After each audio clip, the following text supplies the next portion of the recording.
Montana Territory, 1883. The grizzly came out of the trees just after dawn. Henley Carrigan saw it too late. Her mare screamed, reared, and bolted before the bear even made it to the clearing.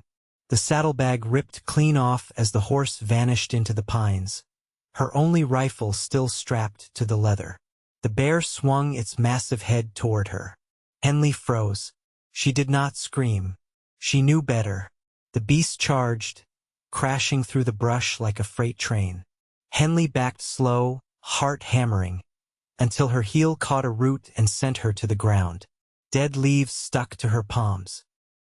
The bear was almost on her when a rifle cracked from somewhere behind. The bear roared, staggered, then turned and crashed away, blood streaking its side. Henley could not move. Her chest heaved. Her hands were shaking. Footsteps came next. A man stepped into view, tall, rifle still in his hands. His eyes swept the trees before he looked down at her. "You hurt?" he asked, voice rough but steady. "No," she said, barely audible. Horse took off. He set the rifle aside and offered his hand. She took it. He pulled her up slow, gentle for a man his size. Sunlight caught the edge of a scar near his jaw. He looked maybe 30, his hair dark, jaw bristled with a few days' worth of trail stubble. He wore a coat patched at the elbows, dust on his boots. "Name's Thayer Vaughn," he said. "I saw the bear come out the trees. Figured I'd come check." Henley Carrigan. His hand was warm around hers. She let go, suddenly aware of how close they stood. "I was headed south," she said. He nodded. "You from up here?" "No. Wyoming. Grew up near Laramie. Been on the trail a while." "You travelin' alone?" She hesitated. "Yes." Something flickered in his gaze. Not judgment, just understanding.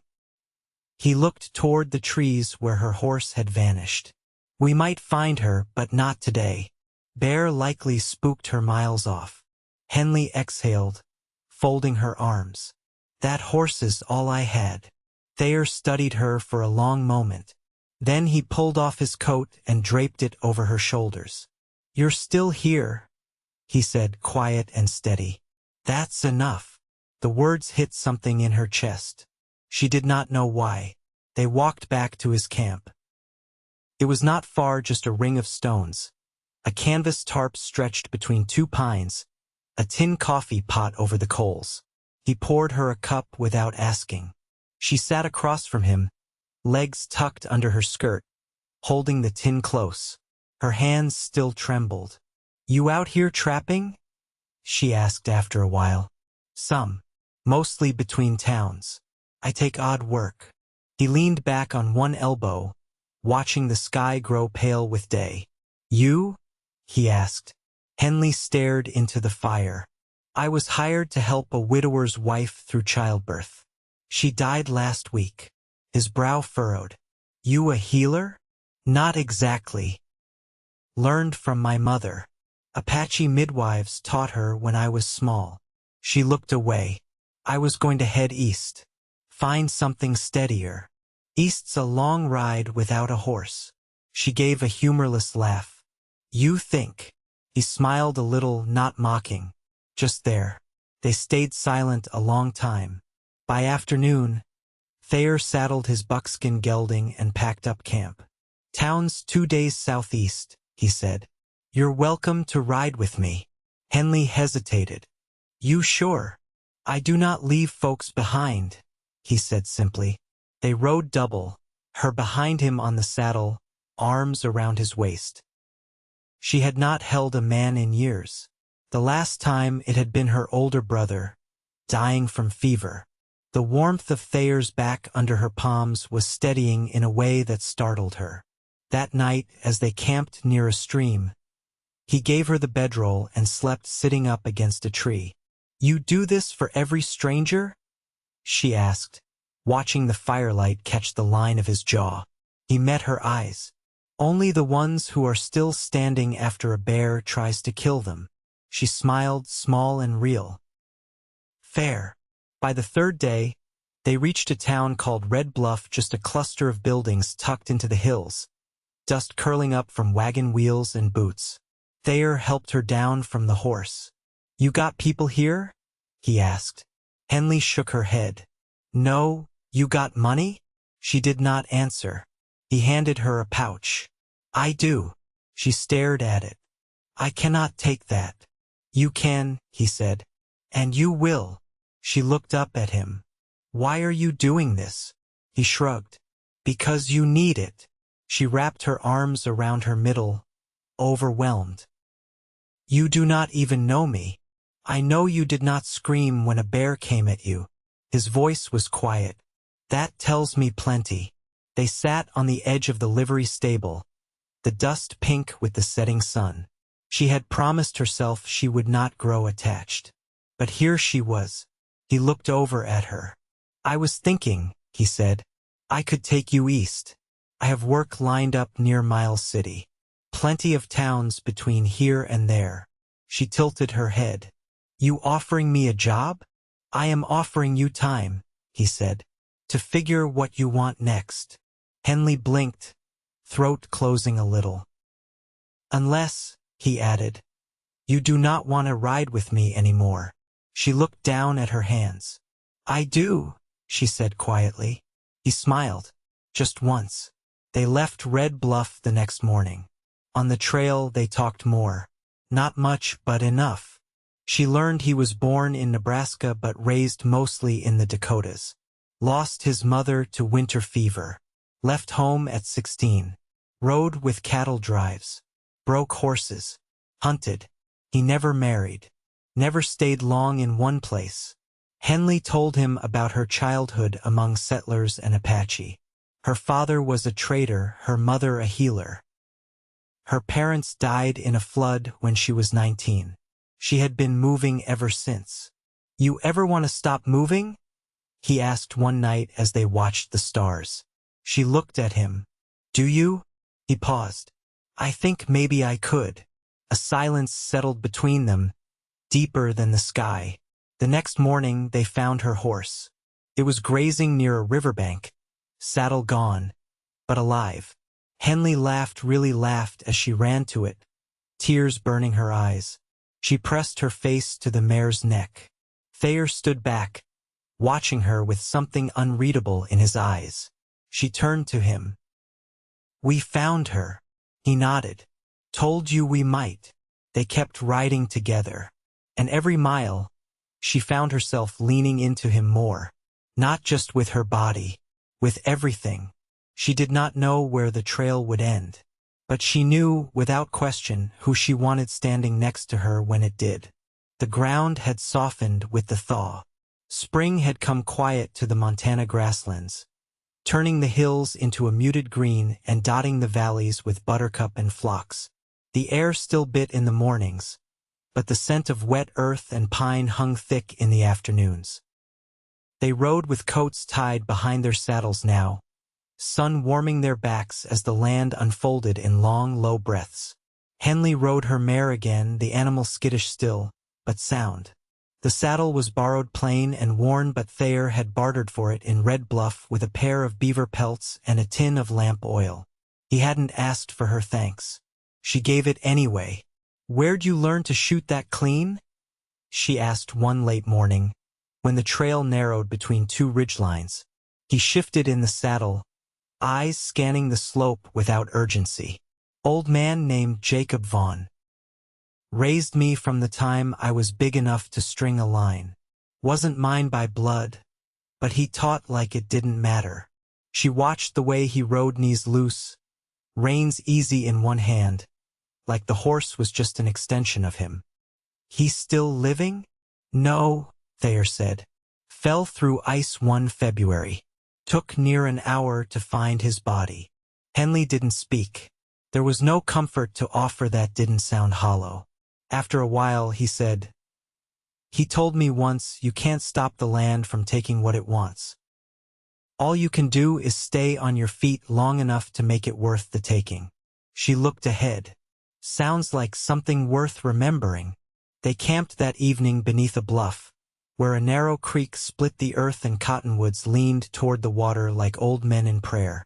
Thayer gathered stones for a fire ring while Henley stripped bark from kindling.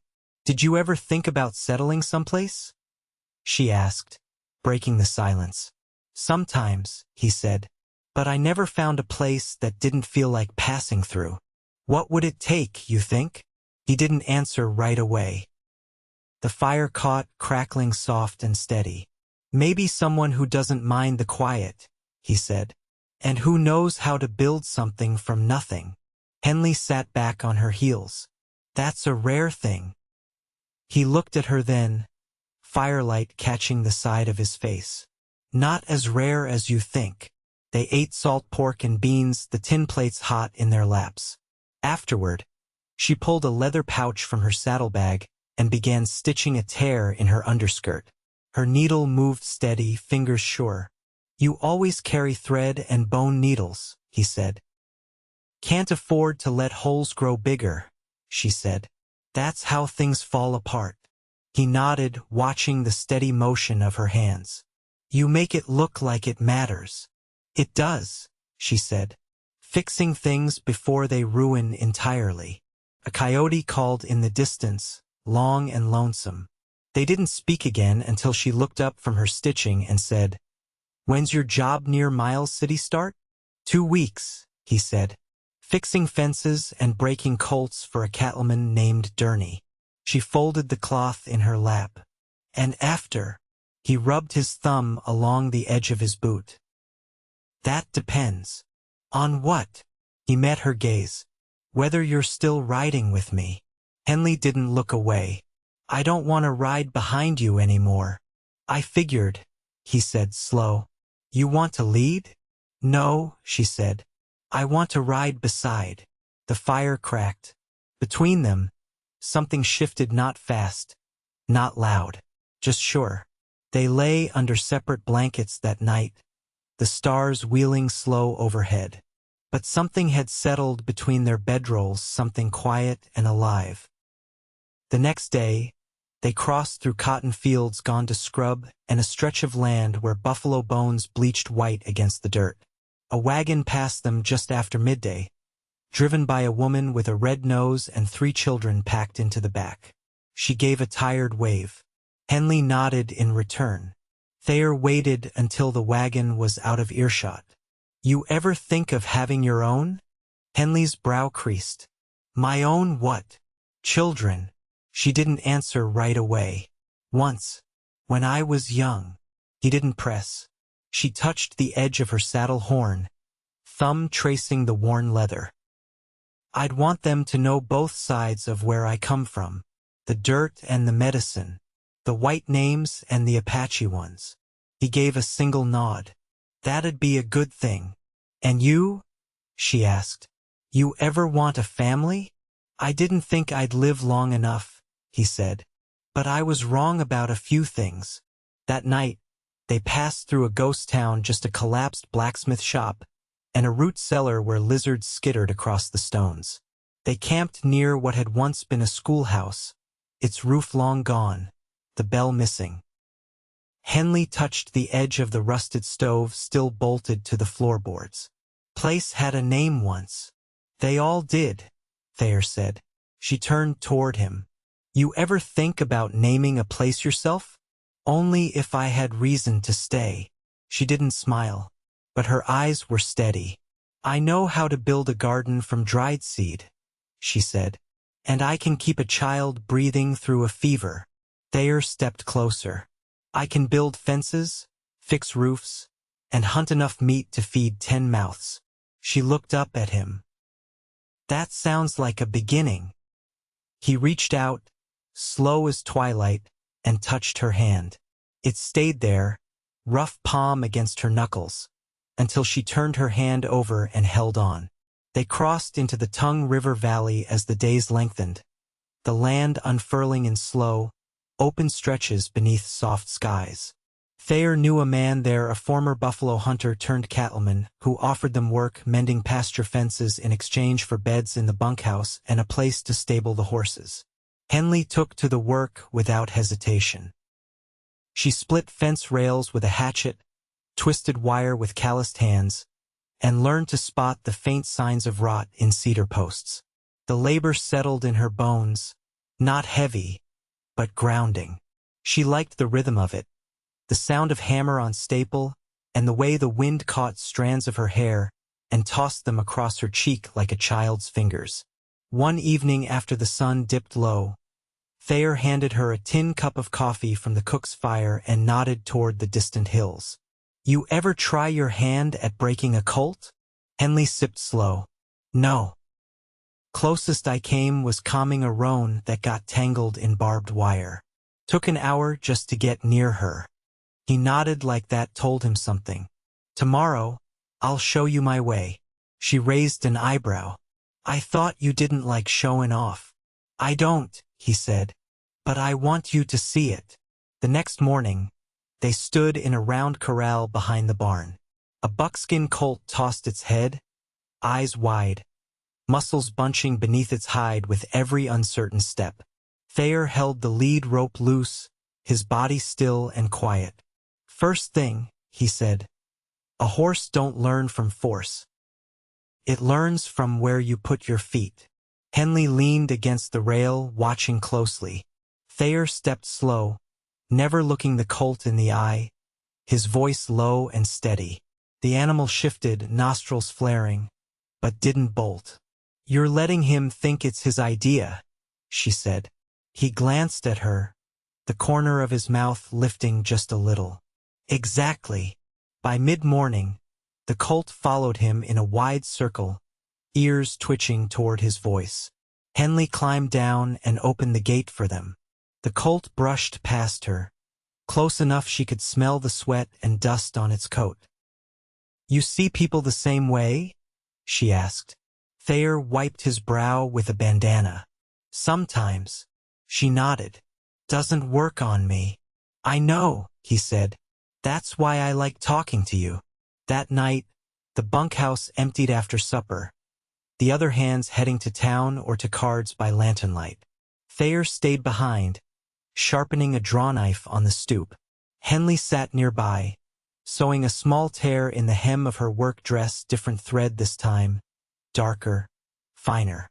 "You ever think about the kind of place you'd live if you could build it from the ground up?" she asked. He paused, blade balanced across his knees. "Never put it to words." "Try," she said. He looked toward the barn. "Someplace where the wind doesn't feel like it's trying to take something from you." She waited. "A porch that runs the length of the house," he continued. "One room for sleeping, one for eating, one for working. A stove that doesn't smoke. A dog that stays close. And someone who doesn't flinch at silence." Henley folded her hands in her lap. "You'd build all that for yourself?" "No," he said. "Not just for me." They didn't speak again until the moon rose, full and pale behind drifting clouds. The following week, they helped move cattle to a new pasture. Henley rode ahead, driving a small cluster of calves along the left flank. Thayer kept to the rear, watching her in the saddle back straight, hat low, her coat flapping behind her in the wind. At the far edge of the field, they stopped to rest the horses. Henley dismounted and walked to where a broken fence post leaned drunkenly into the grass. She crouched beside it, fingers tracing the split wood. "This one's done," she said. Thayer moved beside her, pulling a fresh post from the pack mule's sling. He set it upright, tamped the earth around it with his boot. "You think you'll ever stop moving?" he asked, voice low. Henley stood slowly. "I think I already have." He didn't look away. The wind tugged at his collar. She stepped closer, her fingers brushing his. "I want to plant something," she said. "Something that grows." Thayer's hand found hers, calloused palm closing over her knuckles. He didn't pull, just held. "You do that," he said. "Here." "With you," she said. He nodded once, slow. "Then we will." They rode back as the sun dropped gold behind the hills, their shadows long beside them. That night, Thayer took a tin box from the bottom of his saddlebag. Inside was a folded scrap of paper and a small silver ring, a plain band, scratched and dulled at the edges. "My mother wore this," he said. "She gave it to me the day I left home." Henley took it in her hand, turning it gently. "You sure?" "I'm not offering it because I have nothing else," he said. "I'm offering it because I want everything with you."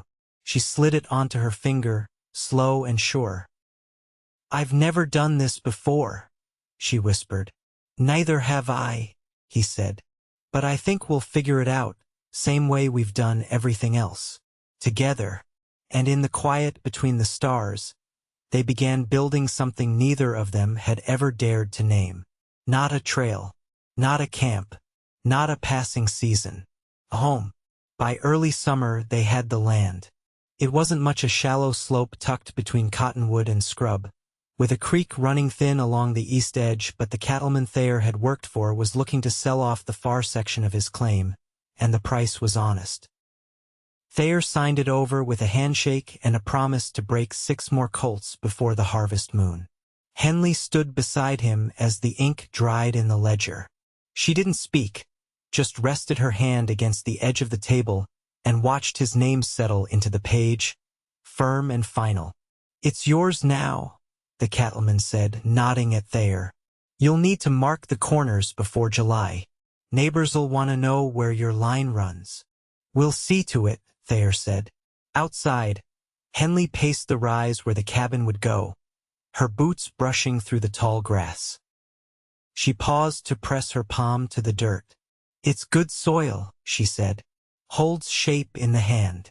Thayer crouched beside her. "You thinking garden? Corn, beans, squash if the frost holds off," she said. "Medicinals, 2 yarrow, goldenrod. Maybe a little willow bark." He touched the edge of her sleeve. "You still want that porch?" She nodded once. "I do." They started with the clearing. Every morning, they worked from sunup, hauling stones, cutting saplings, and burning off brush until their palms blistered and their backs ached.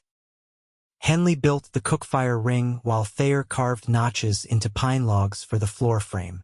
One evening, she sat sharpening a draw-knife while he measured out the distance between the corner posts. "Did you ever think you'd live like this?" she asked. He wiped sweat from the back of his neck with his wrist. "Didn't think I'd live long enough to build anything permanent." She didn't answer. He glanced over his shoulder. "But I did." She worked the blade slow against the stone. "I think permanence's just what you work at. Nothing more." That night, they slept beneath canvas stretched between 2 trees. The stars were hidden behind cloud, and the air smelled of crushed sage and river silt. A coyote called from the ridge and was answered by another farther west. Thayer reached for her hand beneath the blanket. "I've been thinking about what you said, about wanting to plant something." She turned toward him. "And I want to raise a roof over it." She didn't speak, just curled her fingers around his. By midsummer, the cabin walls stood shoulder high. Henley laid the floorboards herself, tongue and groove from salvaged timber, while Thayer framed out the roofline. They argued over the placement of the stovepipe. She wanted it near the corner. He said it would draw better from the center, but when she showed him how the wind curled through the trees in the evenings, he relented. One afternoon, they paused work to sit beside the creek and soak their feet. Henley rolled her trousers to the knee, her calves streaked with dirt and pine pitch. "You ever think about what you'd be doing if not for that bear?" she asked. He skipped a flat stone across the shallows. "Maybe still drifting, maybe halfway to nowhere." She leaned back on her elbows. "I was headed east, you know. Probably would have ended up nursing in a boarding house, wearing gray wool and minding my tongue." "You'd have hated it," he said. She smiled. "I would have." He bent his knee, water trickling down his boot. "That bear did more than take your horse." She looked at him. "It gave me a reason to stay."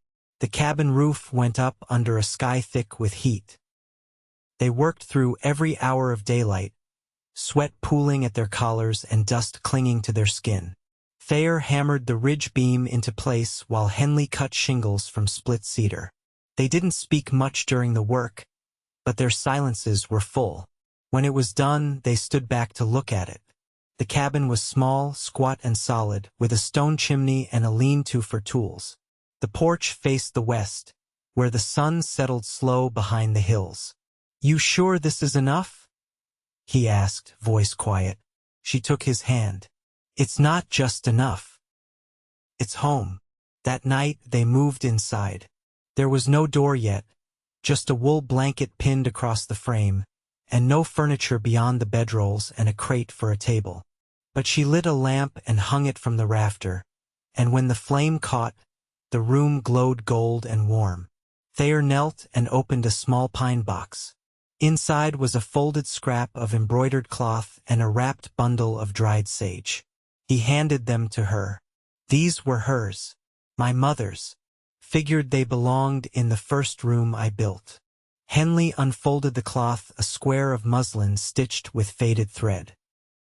"She sewed this every evening by lamplight," he said. "Said it kept her from losing track of her thoughts." She smoothed it across the crate. "Then we'll use it." Outside, wind moved through the branches. Inside, they stood together in the hush. Henley touched the edge of the window frame. "I want to hang herbs here. Let the scent fill the room." Thayer slid his arms around her waist. "I want to bring you water from the creek every morning." She leaned into him. "I want to wake beside you every day until we're old." His voice broke just slightly. "Then let's do it. All of it."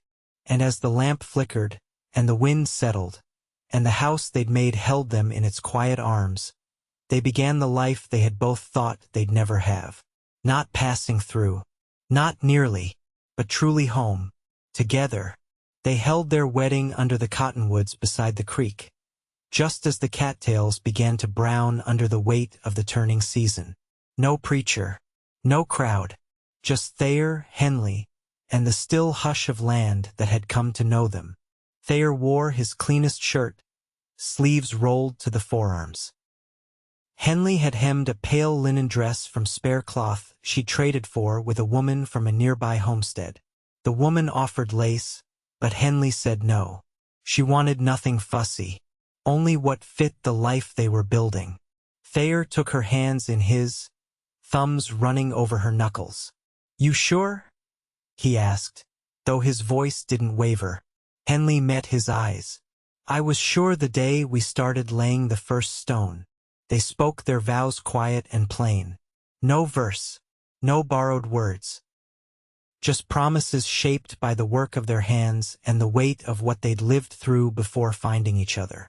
When it was done, Henley pressed her forehead to his, breath warm between them. "I never expected joy," she whispered. "Not like this." "Then we'll keep it safe," he said. "Like anything worth saving." That night, they sat on the porch, her bare feet in his lap, dusk settling into the trees. He rubbed slow circles into her heel while she peeled an apple with her belt knife, the skin curling down in a single thin ribbon. "Do you miss the trail?" she asked softly. He shook his head. "Not when I've got you on the other side of the door." Fall came early. The first frost glittered across the grass before the equinox. Henley harvested the last of the squash and tucked the beans into muslin bags. Thayer sealed new chinking between the cabin logs and installed a second stovepipe in the corner room they'd begun calling the nursery, though no child yet filled it. They didn't speak of it much, but at night, when she curled against him and he laid a hand low over her belly, something unspoken passed between them. Not longing, not fear, just readiness. In October, a letter arrived on foot from a rider out of Miles City. A woman Thayer had known years before, widowed now, was seeking help delivering her second child. Henley tied a bundle and rode at first light, saying only, "She's alone. I won't let her stay that way." Thayer kissed her temple. Come back safe. I will, she said. There's someone waiting. She returned 3 days later, windburned and weary, but smiling. He met her at the edge of the clearing, taking her reins before she had time to dismount. The baby? He asked. Girl. Strong lungs. Her mother named her Eliza. He helped her down, arms firm around her waist. You did good, he said. Henley leaned into his chest. I kept thinking of our porch, of your hand in mine. Snow came early that year, wet and heavy. They moved the bed closer to the stove and spent long evenings reading aloud from a worn book of folk tales she'd carried since childhood. Thayer carved a cradle from pine, knots smoothed with beeswax, and lined it with wool. Henley stitched a quilt from scraps, each square a memory of the life they'd built. The first dress she sewed after the bear, a shirt he wore when setting the porch beams, a swatch from the muslin cloth his mother had left him.